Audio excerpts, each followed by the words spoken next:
திருச்செந்தூரில் நாளையுடன் மண்டல பூஜை நிறைவடைய உள்ள நிலையில் பக்தர்கள் அங்கு குவிந்து வருகின்றனர். இது குறித்தான கூடுதல் விவரங்களை வழங்குவதற்காக எமது செய்தியாளர் மணிகண்டன் இணைப்பில் இணைகிறார்.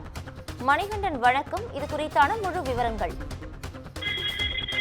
வணக்கம் பவித்ரா. முருகனின் அறுபடை வீடுகளில் இரண்டாம் படை வீடாக விளங்கும் திருச்செந்தூர் சுப்பிரமணிய சுவாமி திருக்கோவிலுக்கு நாள்தோறும் பல்லாயிரக்கணக்கான பக்தர்கள் வருகை தந்து முருகனை தரிசனம் மேற்கொள்வார்கள்.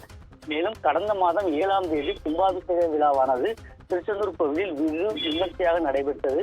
அதன் பின் 48 நாட்கள் நடைபெறும் மண்டல பூஜை விழாவில் முருகன் தரிசனம் செய்தால் குடமுழுக்கு விழாவை பார்த்திய புண்ணியம் கிடைக்கும் என்பது ஐதீகம். அதனால் தினந்தோறும் கோவிலுக்கு வருகை தரும் பக்தர்கள் எண்ணிக்கை அதிகரித்து காணப்பட்டது. மேலும் தொடர்ந்து ஆவணி திருவிழா வருகின்ற காரணத்தினால் முதல் 30 நாட்கள் மட்டுமே மண்டல பூஜை நடைபெறும் என்று கோவில் நிர்வாகம் சார்பில் அறிவிப்பு வெளியிடப்பட்டிருந்தது.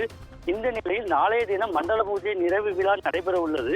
இதனால் நாளையுடன் மண்டல பூஜை நிறைவு பெற உள்ள நிலையில இன்று ஞாயிற்றுக்கிழமை விடுமுறை தினம் என்பதால் பல்வேறு பகுதியில் இருந்து ஏராளமான பக்தர்கள் காலை முதலே முருகனை தரிசனம் செய்ய வருகை தந்த முன்னர் கோவிலுக்கு வருகை தந்த பக்தர்கள் கோவில் முன்புள்ள கடலில் புனித நீராடி அருகே உள்ள நாளி கிணற்றில் குடித்துவிட்டு முருகனை குடும்பத்துடன் வரிசை நின்று தரிசனம் செய்து வருகின்றனர்.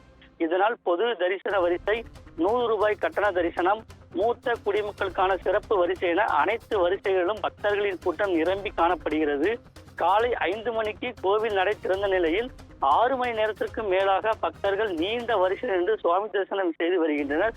இதனால் கோவில் வளாகம், கடற்கரை பகுதி, பேருந்து நிலையம் என அனைத்து பகுதிகளிலும் பக்தர்கள் கூட்டம் அலைமோதி காணப்படுகிறது. கூடுதல் விவரங்களுக்கு நன்றி மணிகண்டன்.